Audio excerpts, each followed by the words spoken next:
Very good.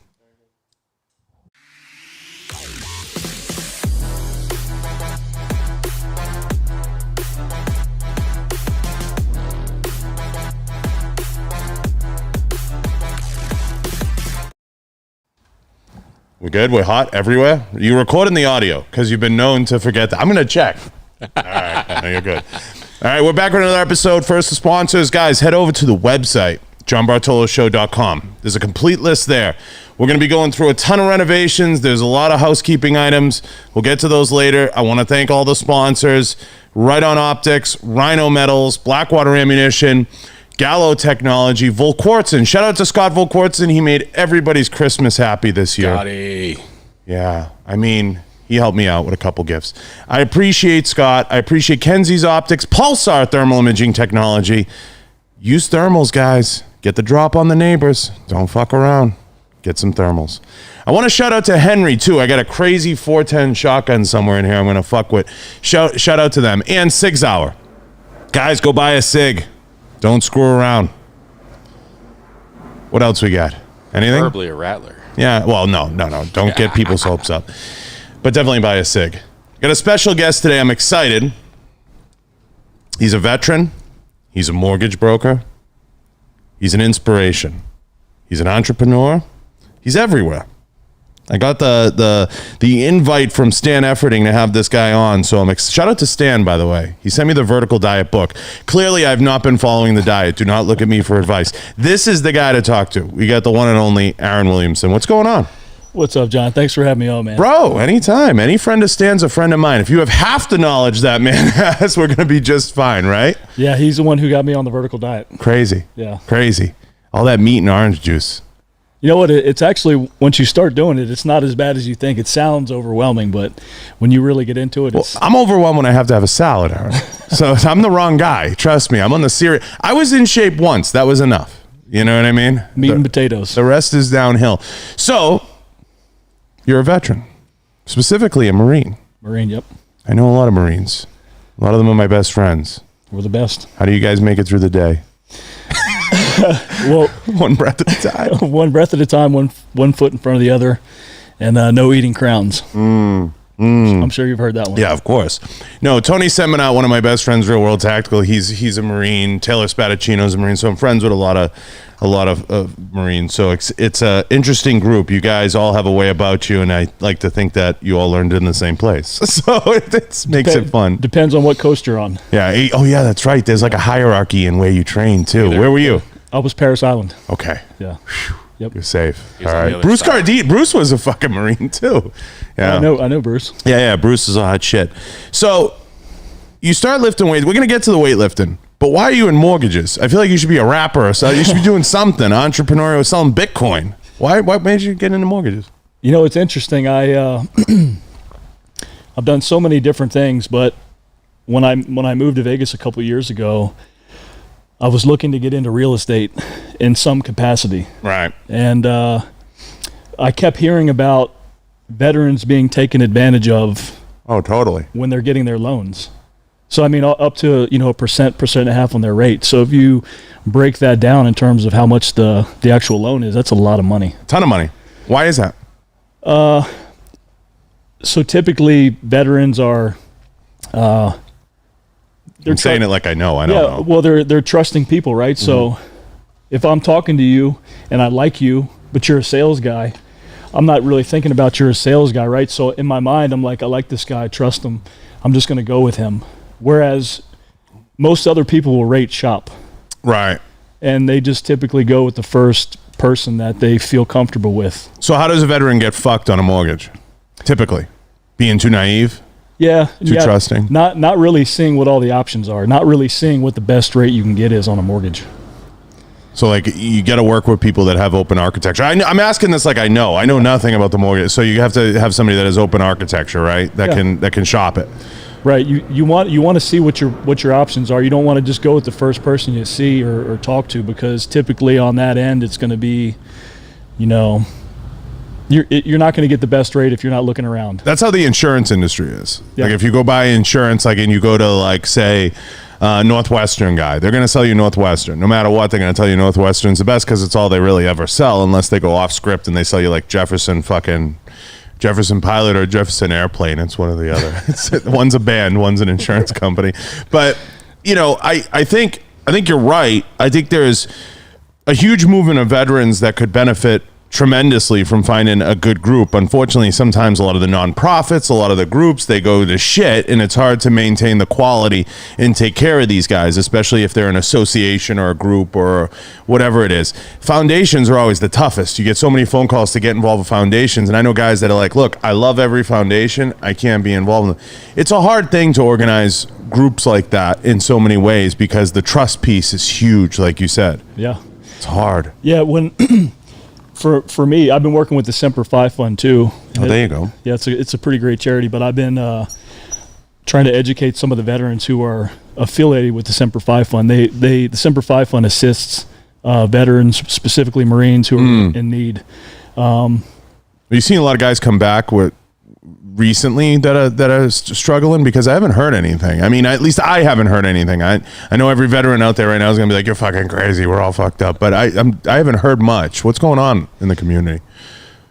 I mean, over the past 2 years with this whole COVID nonsense, Suicides up? Yeah, it's pretty bad. I mean, literally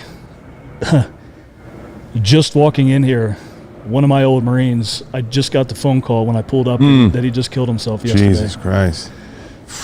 And you don't hear about it. You really don't. And it's a very emotional thing because the nature of society right now, it's just completely not what we as veterans stand for.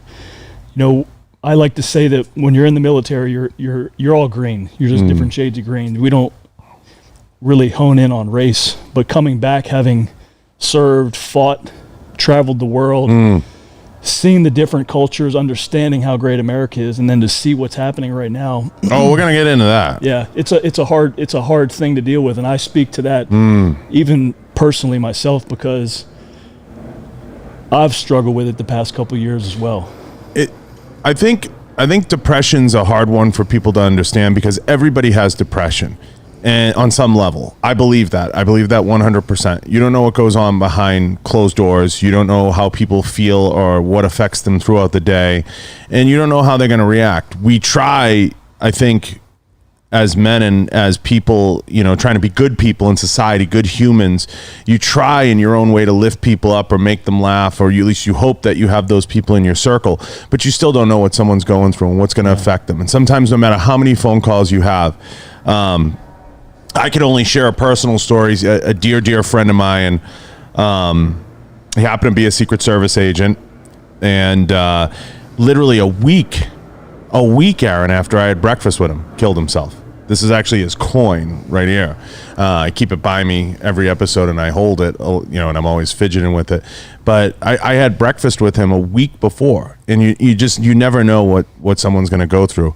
I know I'll get a million questions about that because I haven't brought that story up, but yes, he was a Secret Service agent, and it's surreal, to be speaking with someone not knowing what they're going through, and then a few days later they're gone. And he was totally fine. I was devastated when it happened because I was like in your position. Like I had talked to the guy. I was like, I just sat and had breakfast with him. What are you talking about? Yeah, I had no idea he was going through what he was going through, and so he was one of the body bearers. We were the pallbearers for the Marine Corps. That's where we all came to be close. But still, I'm like I'm trying to process it right now. It's a hard thing to swallow, and you will never reconcile it. Only process it. Yeah. I think you'll always ask the questions, and I think that's why people say, when you see them on the other side, maybe you can understand it better. Yeah. And that's the only way. And no matter how many times you talk to their family, usually it's the simplest answer is the answer like, they were just unhappy, just in some capacity. A lot of people try to blame one thing. I think that's very hard to do. I think it's a number of things you go through in life that affect you. And we all are in, like bodybuilding, fitness, all these things are very selfish things. So you get into these things and you're watering and, taking care of yourself, and that's when you're at your best, and most guys are. But you don't know what's going on out there with guys that, you know, they're not training, they're not putting themselves first, they're not paying themselves first in their business, they're living to serve everybody else. And that's why I think it's okay to be selfish at certain points in your life. It's okay to do things that make you happy, genuinely. It's a hard thing, though. Yeah, sorry to hear it. The fitness stuff is really what's, when I speak to it, I always say that it's what's kept me alive to now. You know, when I got back from Iraq in 2009, I fell flat on my face, was living out of my car, filed for bankruptcy. It was horrible times. But the only thing that kept me focused and moving forward was being able to have that one outlet, which was the gym. The gym. Yeah. So even today, I mean, if I could have it my way, I would just, I'd bodybuild. Yeah, and all these things we do, to everybody listening, you know, I'll be the first to tell you, like jiu-jitsu, judo, weightlifting, they're all selfish endeavors, but they're good because they feed your soul, and you have to do that. I'm okay with admitting that. Like, you might say one day, I need this. Like, the reason they say never trust a skinny chef, you need a guy who's willing to taste the goods. I'm that guy. Hire me. No, I mean, it's true, though. You have to have that outlet. I mean, that's the advice I give everybody. And it's okay to fail. It's okay to have a business and have it not do well. At least you could say you fucking tried. Yeah. You know, it's okay to have a period in time where you literally, I'm not advising this, but you literally flush your life down the toilet, because it'll teach you a lot about you. And I'm not saying do that on a global scale. Everybody listening is going to laugh at me. But sleeping in the car made you who you are today.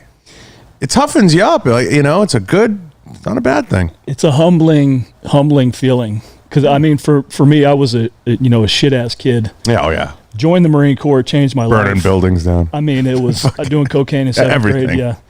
But, I mean, to be honest with you, when I joined the Marine Corps, I learned so much about myself, and I had these amazing duties, you know what I mean? I, traveled the world. I was in the Marine Corps Body Bearers. You know, we're a small unit within the Marine Corps who performs funerals for Marines out of Arlington National Cemetery. I ended up moving from there to be security for the chairman of the Joint Chiefs of Staff during the Cuba base. Yeah. And then to do all these amazing things and come back to reality, and here you are living out of your car, losing everything you had. It's a very hard pill to swallow. You don't want to go back. No, and you know what? I just recently did a transformation. Actually, it's still ongoing with a realtor up in Boston, because we were trying to my home. Yeah.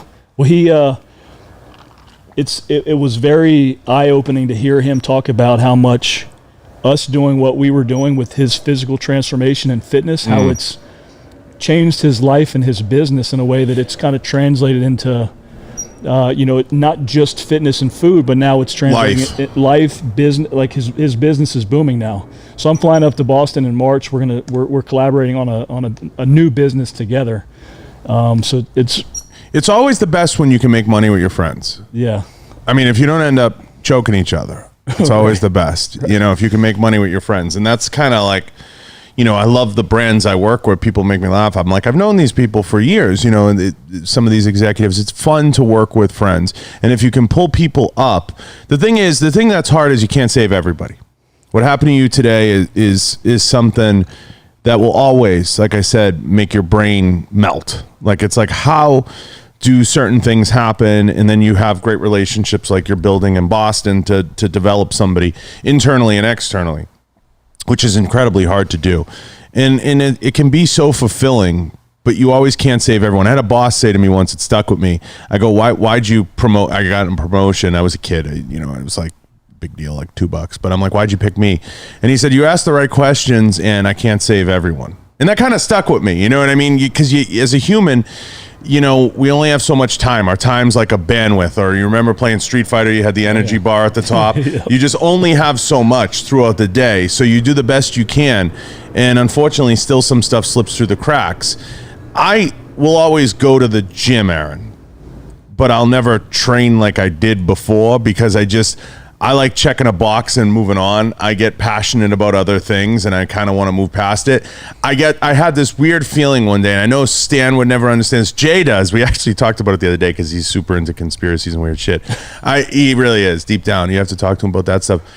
But I start to think, like, when I'm on my deathbed, am I going to give a fuck about all that time I spent in the gym? I'm going to wish I had that time back to go walk a beach. Yeah. So I kind of like have reached a point where I'm like, I am going to want that time back more than any other time in my life. I get it. You got to work out, everybody. I get it. You have to lift weights. But that's how I checked that box. I'm like, I'll always live a healthy lifestyle. But if I let that consume me, I'm going to sit on my deathbed and wish I had that time back. I don't know why that is. Can you talk me out of it? I have no fucking idea why that happened. I don't know. That's interesting to me because I, when I graduated from high school, I went straight into the Marine Corps. Right. So I only know structure and discipline. Right. I don't really know. I'll always have the discipline, but I'll still go home and have the bowl of cereal. Yeah. See, so I don't really. I've just been so focused on structure and discipline for so many years that it's been hard to find the right balance for me to focus on personal things and time with family and all these other and it's to the detriment of me. It's something that I need to put more emphasis on now because I don't want to look back on that time and I'm horrible about being spontaneous. Are you? Like, yeah, I'm horrible. I have to have like this straight. So you see what I'm saying? Like, I'm the opposite of you. Like, I love the structure. I'll always wake up and go to the gym. But I go through the motions now because I'm like, I don't give a like. I want to go, but I get out of there quick, like half hour, couple. Like I do like 3 workouts now, and I'm like, I'm out. Who fuck needs this? Yeah, so training with Stan. When I moved here to Vegas, Stan and I started training together. So it's been a couple years, just solid. He's an animal, and we just Stanimal. I've never trained legs as hard as I've trained with him, but it's insane. It's insane. But you know what? I love it so much now, even more than I did, prior to moving here when I was in LA. Yeah. Up until I moved here, my whole mindset of training and nutrition and stuff was different because it was more of, I'm just trying to keep my head on. Is fitness, I want to ask you this because you'd have an interesting perspective because you're a businessman first, is fitness in trouble because of the shows and because of COVID and everything else, like how the gun trade shows are? Are you seeing it like kind of, it's hard to put they have to compete on stage and they have to pay, to be in the division. But how are these shows going to survive? I feel like Arnold gets it right, but like Olympia is fucking 90 miles from shore. You know what? I don't really know exactly the answer to that. I do know that I was at the San Diego Fit Expo a few weeks ago, and that's a good one. The Fit Expos. Yeah, I was shocked how many people were there. It was a better turnout than most people thought were going to be there. I mean, I heard they're doing those right, those Fit Expos. Because what is it? Dana and Rob got a piece of one or something, and the Muscle. There's some weird, and they do the one in Utah, and then there's one in San Diego. And the Fit Expos are good. So the one in LA was supposed to be next month. Yeah. But because of all the COVID restraints and lockdowns and masks and all that, it got moved to, I think, May or June. See, Rory, that's going to happen a shot. I fucking told you.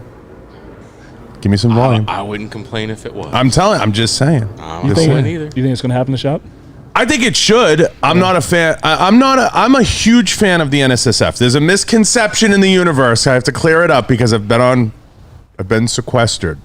But I'm a fan of the NSSF. I think the show lacks. And I think if you use the Arnold as a template in the fitness industry, that's how shows should look, in my opinion. I like what the Fit Expos are doing because it's more of an outside, fun, like they create a fun atmosphere. But at the end of the day, in fitness, what's hard is you're selling the stage show.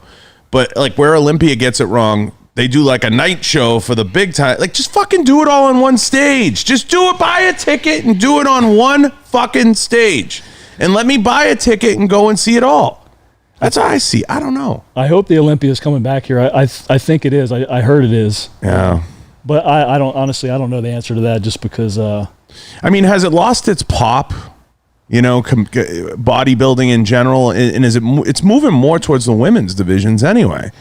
Well, I don't see it that way. I see it as fitness is becoming more mainstream, and I see it when I'm in Hollywood training these celebrities, because it's like now when you're looking at these Marvel movies and DC comics and these things, fitness is at the forefront. So even when I first got into Hollywood back in 2010 till now, there's a huge difference on the fitness side of things. There's more emphasis put on it for certain characters and what they're supposed to look like and how they're supposed to move. And what kills me is they love to play it off like they train normal, like they're like, we go 3 hours a day.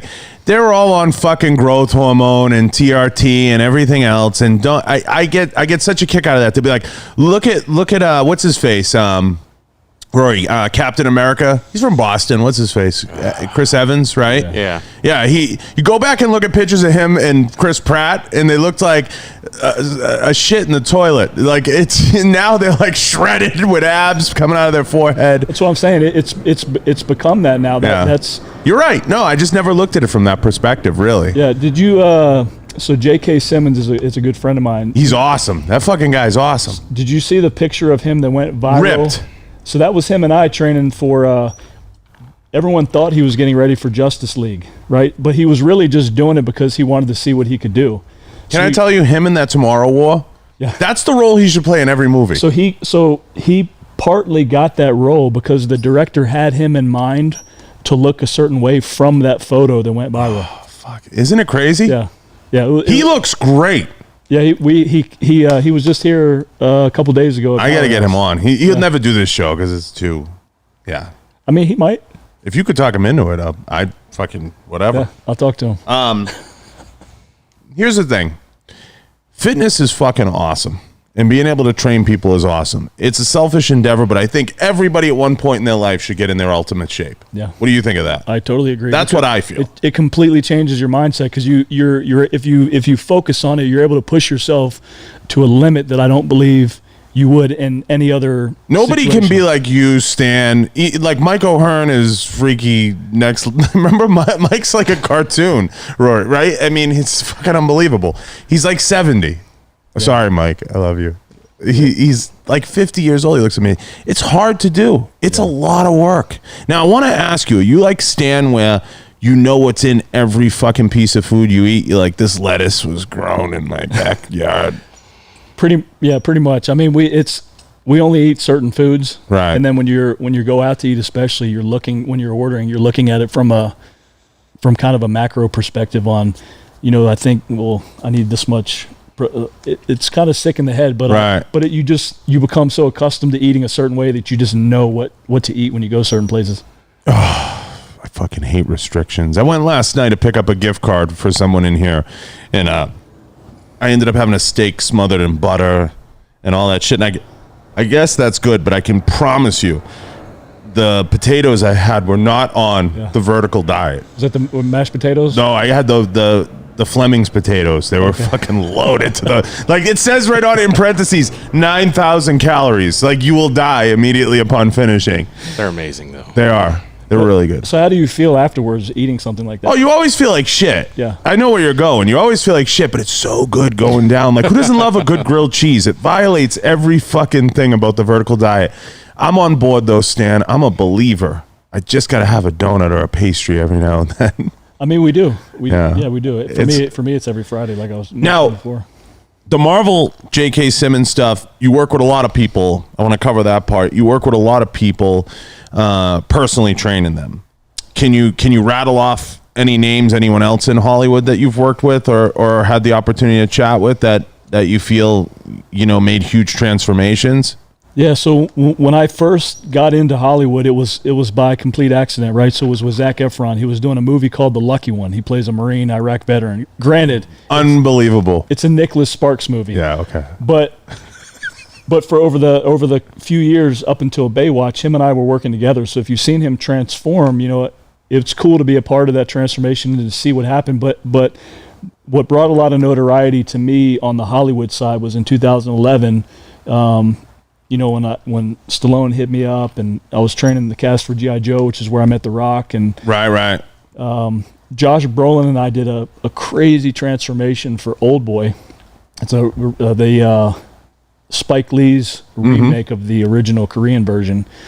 And I consulted with doctors and nutritionists, and it was the wildest transformation I've ever done because it was really based on science and food sensitivities, whereas we were trying to put on as much weight in as short time as possible so we could strip all that weight back off. Because normally, if you're doing a transformation, they might say, let me just eat burgers and pizza, get fat, and then it's not going to come off. You're going to have to take a break between filming, like in Castaway with Tom Hanks. Yeah. And that was over the course of a long time, whereas what we did was over the course of a few weeks. Some of it's crazy. Yeah.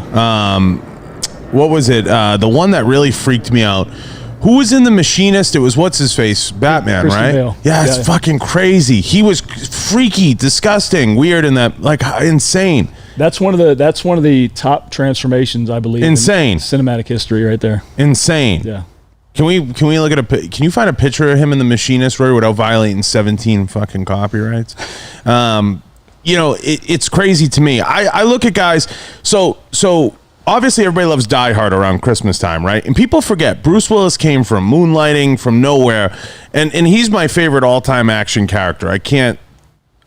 Arnold movies are too over the top. It's too ridiculous, all that stuff. But I love that type of stuff. And he was an out-of-place guy. Is it hard for you to take a Zac Efron, for example, having been around him, and make him into a believable Marine? Because what's-his-face from Magic Mike had a problem doing that. You know, he wasn't believable in G.I. Joe. Like, they had to, like, kill him off or something and bring in The Rock. Is it hard, like, you looking at it, or are you just like, are you ever like, I don't know if this cell will work, or you just do the best you can? Yeah, you just do the best you can, because at the end of the day, you're not living with these people. They don't really understand. Like, not everyone's going to Keanu into their role. Right, exactly. Yeah, and that's a perfect analogy right there. Yeah. But they do what they can. And, it depends on the size of the movie, the budget, the resources, all that. But I feel like for the lucky one, he did enough to pull it off. Granted, it was still a love story. It's Baywatch was like the cheesiest movie ever, right? Like The Rock always does one great one okay one, God bless him, though. He can get away with it, so fuck it. Yeah. But it's one of those things that it's very hard to get the perfect role and the perfect look. Here it is right here. You get it up? I mean, this is like the least violating copyright. Don't even show the website. Yeah, I mean, are you looking at that? Yeah, on the left is scary. fucking nuts. That's scary. It's terrifying. Yeah, and a lot of times, so when these actors delve into these transformations to that extreme, they've got a pretty serious team that are helping them through this. So it's not something where they just kind of go out and starve themselves and do it. They literally have a team of doctors and nutritionists behind them. Now, Rogan just came out and said weight cuts were ridiculous to him. You're starting to see more and more fighters start to fight at what's a more natural walk-around weight. And I think you're going to see more and more of that. Do you think Cutdowns will start to become a little bit of a thing of the past, or are they starting to? I mean, it's just so crazy to me sometimes. They'll be like, I've met guys, we've had them in here, that they walk around at 220 and they fight at 170. Yeah. It's not healthy, but at the same time, when you look at what it does to your body, depleting all that so quickly. Oh. I mean, it's hard to function properly. So you're doing all this just to hit a number, and then you're throwing all that weight back on before you get in the ring. Now, correct me if I'm wrong. Movies put stipulations in their contracts for stuff like this. Oh yeah. It's fucking crazy. Yeah. It's crazy. Yeah, so a lot depending on the level of the actor, that might be in part in their perks package, or because of the nature of the movie, you make weight. Assigned a trainer, has to look like this, and this. It's crazy. Eric K said, great job, amazing job on J.K. Simmons. Krista said, Merry Christmas to everyone. I wanted to shout out the fans. They're making some comments. Shout out to the geeks and gamers. I know they love this stuff. Now, everything aside, it's crazy to me, the discipline, the hard work that some of these guys put in. Coming back to the J.K. Simmons thing, at his age, that's insanely impressive to me. Some of these guys, they're well into their 50s and 60s, and they're getting in unbelievable shape. Is it more the training or more the diet? It's more the diet than anything. Yeah, I always tell everyone, you could train with the best guy in the world, but if your diet sucks, your look will suck. You might get some progress, but for him, there's a lot of controversy surrounding the subject of intermittent fasting. Yeah. Oh, yeah. And for me, JK was the perfect example of how effective it was, because when we started this, I wanted to try something with him that I thought would help because of his age. And, he's pretty banged up. He has a lot of limitations training-wise. But what I realized was when we did the intermittent fasting, about 3 weeks into it, a lot of these aches and pains started to dissipate. So it allowed us to train harder and do more stuff that we weren't able to do at the beginning. And so we kind of found this solution for him whenever he is getting ready for roles. Now, granted, he doesn't live that life all the time. That's what he does, getting ready for a role. Outside of that, he's a normal person. Normal dude. Yeah. Now, Does it shock you so many bodybuilders are dropping dead? I had a few people on that commented on it. It's scary, right? You know, we just saw Sean Roden was one, and I know a lot of guys that were close to him. I didn't know Sean super well personally, but you know, a lot of people say, you know, he was 46. You know, people bring up COVID. People bring up a lot of things. But is it the lifestyle? Like, at some point, do you have to live a lifestyle that's a little bit more, you know, I don't know how to put it. Like, I don't have the answer, Aaron. What is it? Is it just pushing too hard at a later age?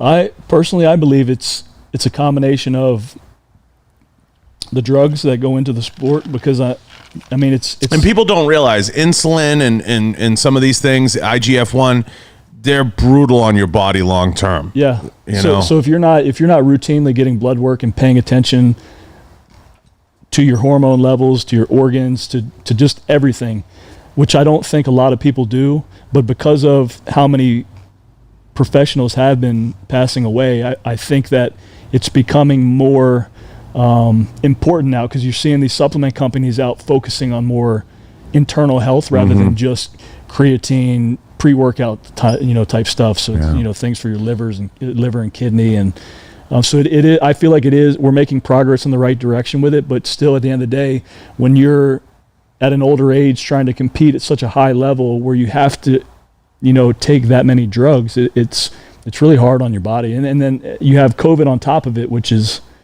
a huge respiratory illness that I mean, I think a lot of people don't even realize they might have some underlying condition until they get it. And then they realize that they're in a pretty shitty place. I believe that. And I think anytime, you know, if you have to remember, guys, too, well, the person we're talking about here was competing at the highest level. And when you're competing at the highest level and you're trying to stay relevant, you may be pushing it a little harder than you need to be. And that's always a hard thing to understand. And some of these guys, you know, that's how they identify, is they have a hard time putting the sword down sometimes and understanding, okay, I had, you know, my time. It's time for me to. That's why you see a lot of these linemen in the NFL, they'll lose a lot of weight after they're done playing, because they don't want to carry the weight, and they'll rip down a little bit. It's interesting to me. It's this past year and a half, we've seen so many great bodybuilders and fitness enthusiasts pass away that it raised the question, are these people getting the vaccine? Is that something that's causing it? Is it diet? Is it too much gear? What is it, and what's causing it? And it could be a lot of things. You know, maybe they're drinking and doing drugs too. Like, a lot of people like to bring up wrestlers, and I always try to explain to them. They go steroids and this or this and that, and I'm like, listen, wrestlers in the old days lived a horrible lifestyle. Go back and watch the Ric Flair 30 for 30. They're like, I drank 30 beers a day, had 4 martinis. They lived on the road. They ate Waffle House every day. What was it? The Ultimate Warrior used to say he'd have a Waffle House waffle and 3 eggs on top of it, and he'd have like 2 of those every time they stopped at Waffle House, because it was like $5.99. Like, if you're gonna live like that, you're gonna die at a young age, unfortunately. It's a dangerous thing, and I don't think people realize where their food comes from, and that's a big one. I like drive-through just like everybody else, but you are literally eating flavored cardboard. Yeah, so that's when you get into that shitty place of eating. And that's when you don't feel good. And what you're doing too, you're creating such inflammation in your body, which is already putting you on the downward spiral of health, and then it just leads to one complication after another. Next thing you know, you're on medication for this, which causes you to get on another medication for something else that happened because you're on that medication. And, you know, next thing you know, you got a line of pills that you have to take every day. Do you think the metaverse is going to cause a bubble in physical fitness, or do you think it's going to be the flip side? People are going to work out in the morning, then they're going to put their fucking goggles on, and that's how they're going to go through their day. Because it's coming. Yeah, it's coming. It's coming. Honestly, I don't... So... It's crazy. Dating myself a little bit. When I was in the Marine Corps, we used to go on these recruiting trips. So when I was a body bearer, right? Because it's such a unique section. Oh, you're the poster. So we're looking for a certain type of Marine to be able to handle a heavy ass casket, because, you know, our motto is the last to let you down. So when you're laying that Marine to rest, that's the last thing that family's going to see of them. So it's extremely important that you find the right people to do this job. And I remember going on these recruiting trips and seeing these just big, recruits. You don't see that as much anymore. They're a lot smaller. So you're trying to find like a needle in a haystack now. And in fitness, since video games have become more prevalent, I've seen fitness kind of take a back seat. So I don't even really know. I mean, you can even see it all the way down to football. Yeah.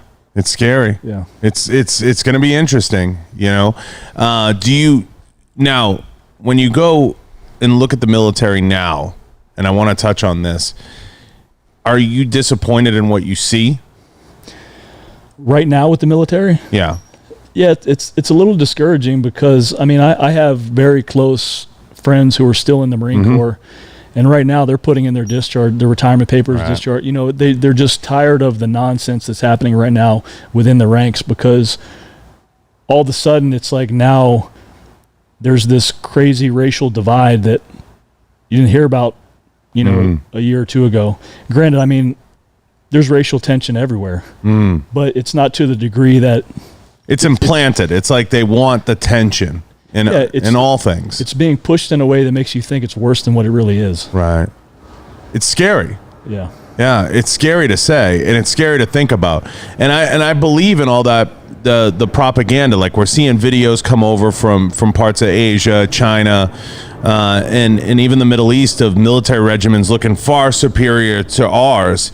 And I just sometimes, and I've talked about this, Aaron, I want to, I feel like they're going after the most capable in the population, the people that train. They want gyms shut down. You saw what was it Ian dealt with up in New Jersey. Yeah. They want, the military to be weak. They want all the law enforcement to be disenchanted and not want to participate. We're not attracting the best and brightest. Well, that's the mind-boggling part to me, is that we're focused on such the wrong topics right now, because we're at a pretty tense time with foreign relations. If anything, we should be the strongest we could possibly be right now, and we are for sure not. It's terrifying. I say it every week. It's like, who votes for these people? Like in California, like who is voting for them? Yeah. It blows my mind. Yeah, it's politically, it's hard for me sometimes to give my full opinion on it, because I think I got an idea of what your full opinion is, but I have to ask about the military thing, because it's got to bother you. It bothers me tremendously, and it bothers a lot of veterans who I am very close with, and we talk about it often. I don't know what's going to happen. It's going to be tough. It's going to be really interesting how the military comes out of this and how they play out. But I think there's a huge flaw in the plan. I don't think you can say defund the police, delegitimize the military, which is essentially what they're trying to do, is delegitimize the military and create this air of constant tension amongst the branches and amongst those involved, amongst the feds at every level, and say we're going to be the strongest and the best and brightest. No, we're the weakest. Yeah. And we have one person to thank for that. And it's really crazy to me. And I think as a veteran and as a guy who's out there and pays attention in that community, you look at the shit, like the border and everything else, and you're like, how are those guys even expected to work? How? I don't know. I don't know. I don't even know how they're expected to work. Those Border Patrol guys, like we had Ed's Manifesto in here, how are they even working? 100,000 people in containment, shuttle buses, dropping them off everywhere they need votes. Fucking crazy. And then, I never thought I'd see anything like this in my lifetime. I'm scared, legitimately scared that I have to live through it. Yeah. I'm serious. It's terrifying. Now, you get into the real estate. You like it? You do it here? Do it everywhere?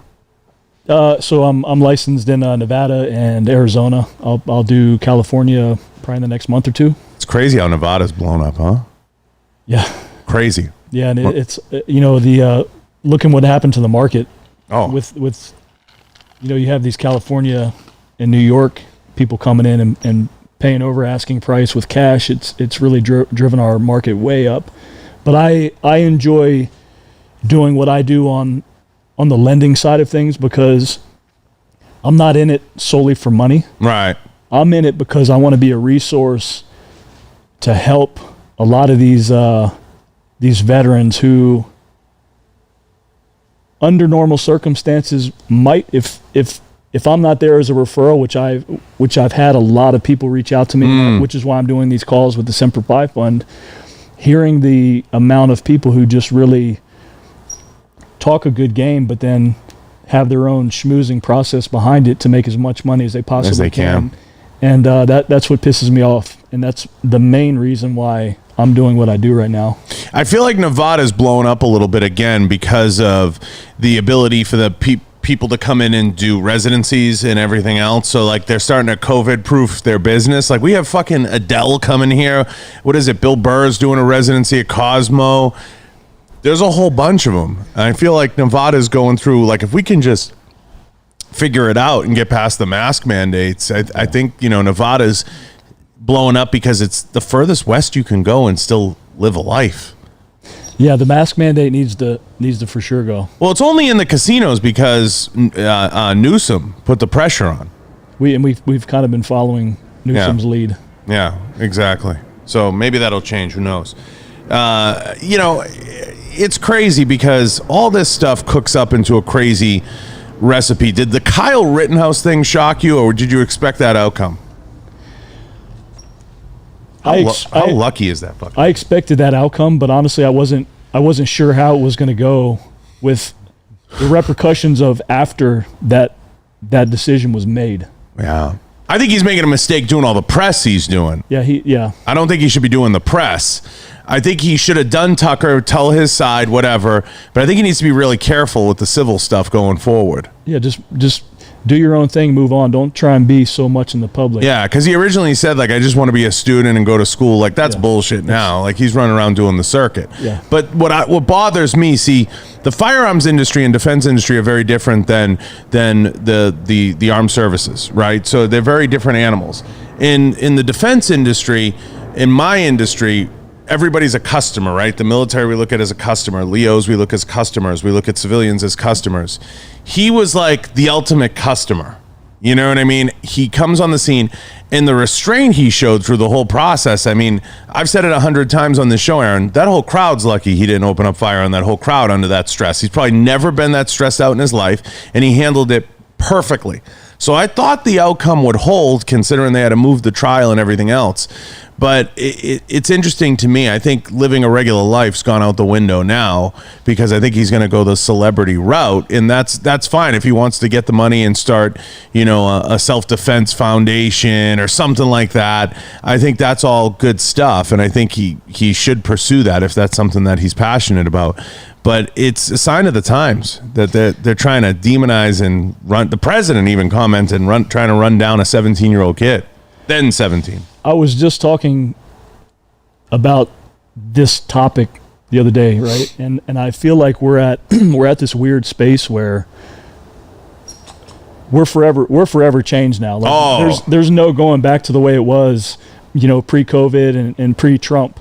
We're at such a political divide right now that it's almost as if one person doesn't agree with someone else, then that's the headline, and it gets pushed and pushed and pushed until something gives, and we're all being affected by it, and that's going back to the veteran piece and talking about the suicides and stuff that's happening right now is like these are what a lot of the veterans are suffering with, is trying to deal with this new way of life, this new society that we live in. Because when you go from fighting for your country, when you go from losing very close friends, brothers, sisters, it affects you in a way that you can't really put into words. And then when you come back here and then you're being called a white supremacist, which, some of your best friends are black, Asian, whatever, it's a kick to the nuts, and it's disgraceful in my opinion. You can't turn on any mainstream news channel and not hear about white supremacy, and I'm sick of it.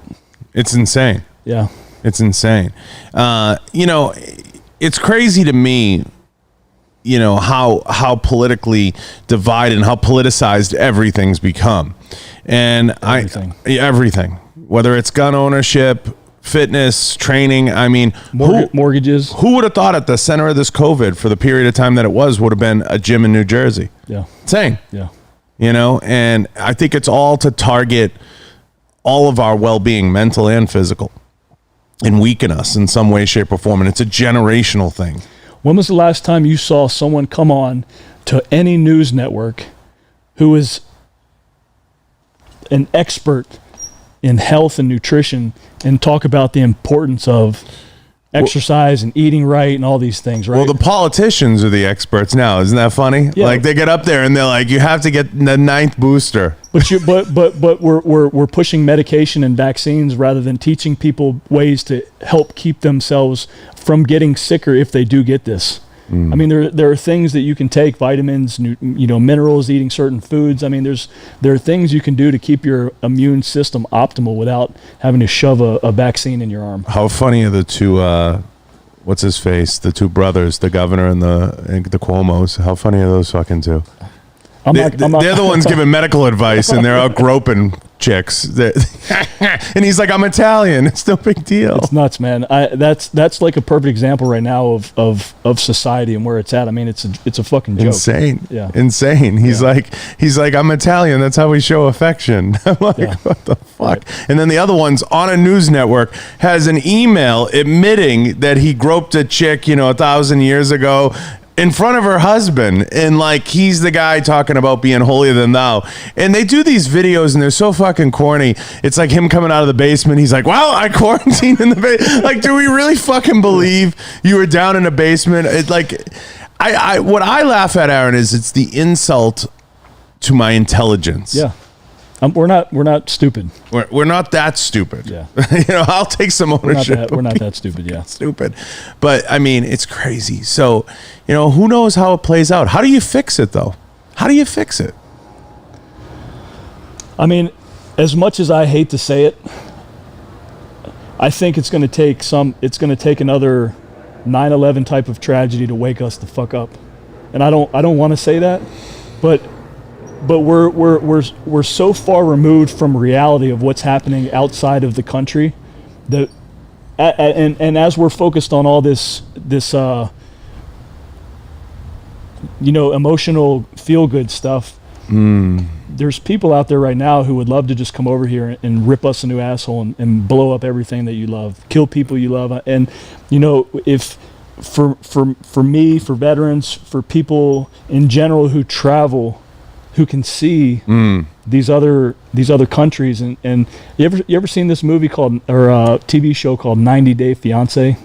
I've heard of it. It's on TLC. It's mindless, ridiculous TV, right? But what it shows is, I'm the king of that.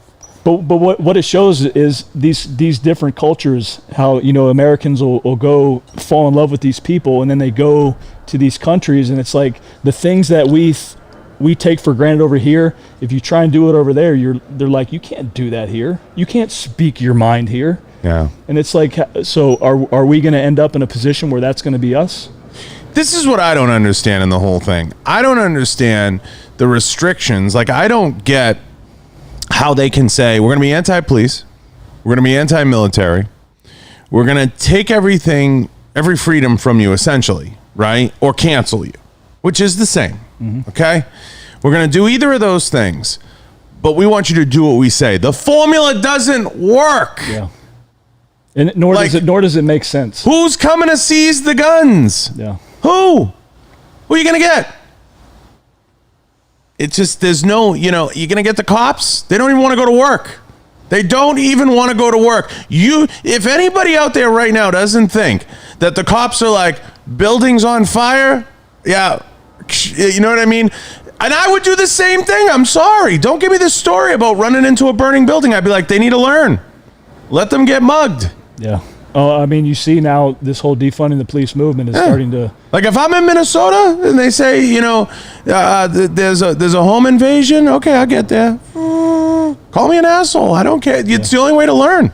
But it's what's happening. It's what's happening right now. Listen, and nobody argues that police reform, military reform in some way, shape, or form is always a good thing. It's good to incorporate certain things. Look, at some point you have to deal with the reality of certain things, and things do have to change.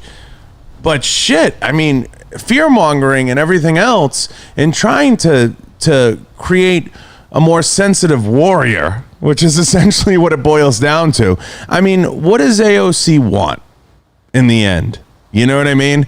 You're talking about somebody, you know, who's never really had to work for anything in her life, essentially. Runs for a position, happens to win, and puts all these harebrained schemes and controls a sector of the government that controls the whole government. Yeah. And that's essentially what you're dealing with. It's a shame. It's terrifying at the same time. It's insane. Yeah. Insane. Absolutely insane. And, don't even get me started on Nancy Pelosi. We could spend an hour on that. That's a whole nother story. She is a fucking goblin. If you look at her, that's just terrifying. She'll be 90. She'll be 90. Now, 22 seats are up, so it's going to be interesting in midterms. We'll see. When I was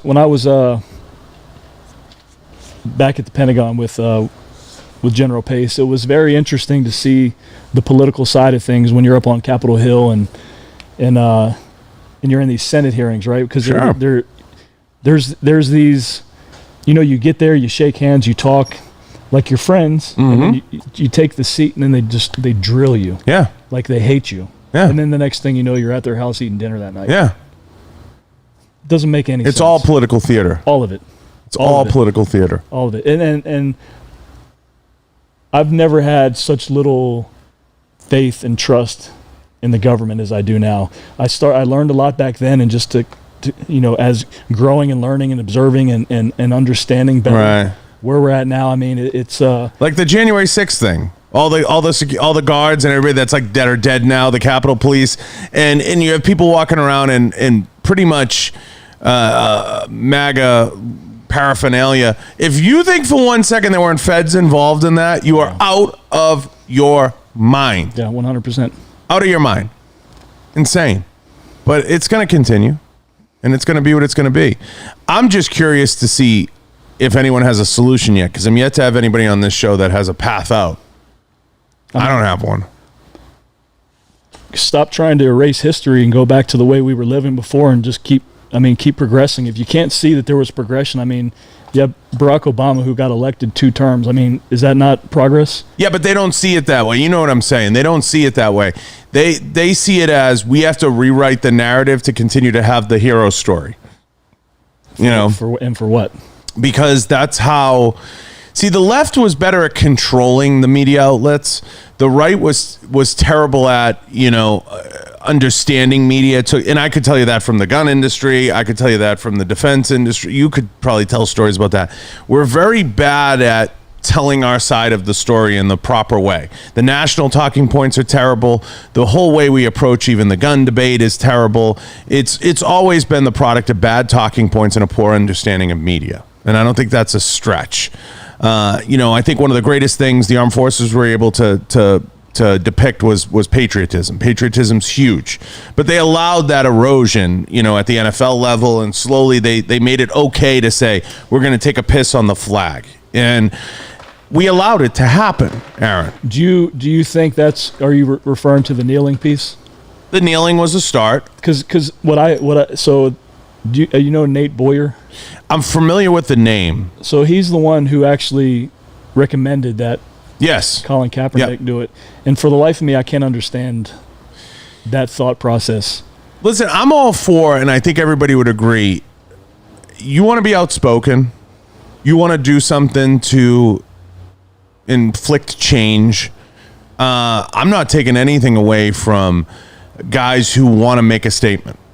And, Colin Kaepernick could have kneeled and done a press interview where they asked a question, why did you kneel? And he could have used that opportunity to say, I want to kneel for injustices and this, and this, and whatever that is, right? And then go back, hey, stand. But instead you turn it into theater, which is what we talked about earlier. And he had a fledgling career, and he parlayed it into a thing. Why it was suggested, we'll never know. But that's just the cold reality that it is what it is. And we are where we are. Now, I think, some people just want to keep it going. Some people want to continue to tell their story, whatever the reasoning is. We'll never know why, but I think that was kind of the beginning of the erosion in this cycle of patriotism. And it's a shame. 100% it is. You know, it's a shame. And I think owners should have stepped up. I think the league should have stepped up because we saw it backfire tremendously in the NBA in a very dangerous way. The NBA was struggling, and that's why the UFC has the best approach. And I don't say that because Dana's been on this show or anything. And I think the NFL's gotten back to football. I think Roger Goodell said, fuck this. We got to make money. But I think the UFC had the ability to say, we're going to work. Our people are going to say what our people want to say, but we're here working and we're going to put our content out. That's how they should all be that way. Yeah. I mean, if you look at the UFC, so I stopped watching sports altogether. As soon as there was some political tone to it, stop watching. Yeah. I haven't watched football now, and I don't know how long. I haven't seen a full game. But for UFC, when you look at all the fighters, I mean, talk about multicultural. Yeah. I mean, they come from everywhere. Personalities, everything. Yeah. Yeah, I mean, it's successful. Look how many people watch the sport. the NBA made a tremendous mistake in letting them do whatever they like. The LeBron James thing blows my mind that people actually take advice from him. That one fucking kills me because you're talking about a person who at 18 years old was handed $100 million. You think they even know what fucking planet they're on? Yeah. I mean, go, you know, give an 18-year-old $100 million. They're going to be a really different person. And people listen to him. You know, it's insane. Insane. But that's the power of social media, right? It's the power of social media. Vaccinated, COVID. Listen, we got to have you back at some point. We got to have you back on. It's too much to cover. There's a lot. Let it, you know, we're at what, an hour? Where are we, Roy? Is that an hour? Oh, fuck. Flies. Doesn't it? Let everybody know where they can find you, how they can reach you, and how they can get in touch. You can catch me on all my social media handles. I'm most active on Instagram, Aaron V. Williamson, or my website, aaronwilliamson.net. You got affordable training, or are you just trainer to the stars? You know what? When I moved to Vegas, I stopped training because I just needed to get away from it for a minute and have the gym back to myself. You gonna do something online? Yeah, so I do some online stuff. You know, if it fit and someone wanted to train and it just worked out, I would do it. But I don't. When I was back in LA, I did probably 50% of my income came from training. But yeah. I shifted since I moved here, and I really don't want to go back to it. But I love helping people. You know, whether it's just shoot him a DM. Yeah, shoot me a DM. Shoot him a DM. Maybe there's a consult there. But if you shoot me a DM, keep it appropriate. Yeah, just like talk to me like you're. Like you know what you're talking about. You know, that's hard for a lot of people. Some of these DMs you get, you're like, what does that even mean? Yeah. Oh, shit. Oh, my God. I only get the gay Indians. I get a lot of the gay Indians in my DM. They're fishing around, looking for a good time. They want to come to Vegas. They want to hang out. Listen, I appreciate you coming on. Will you come back? Yeah, absolutely. This is great. Yeah. You like it in here? This is like a fucking playground in here. It's crazy, right? Yeah, I want to play with these guns. Well, yeah, we can shoot the place up, you know. Hopefully there's no neighbors. All right, listen, go check out all the sponsors, leave reviews, head over to the website, johnbartoloshow.com. There's a complete list of the sponsors there. Thank you to Sig Sauer, Pulsar, Blackwater Ammunition, Galco Leather Holsters, Volquartsen Firearms, Enforce Weapon Lights, and everybody else listed down below. Go check out all the sponsors, guys. Support the show by supporting the sponsors. Go check out Brady Spieth at Right On's podcast. Go check out Scott Volquartsen's podcast. That's everybody, right? Did I get everybody? Roll it. We're out.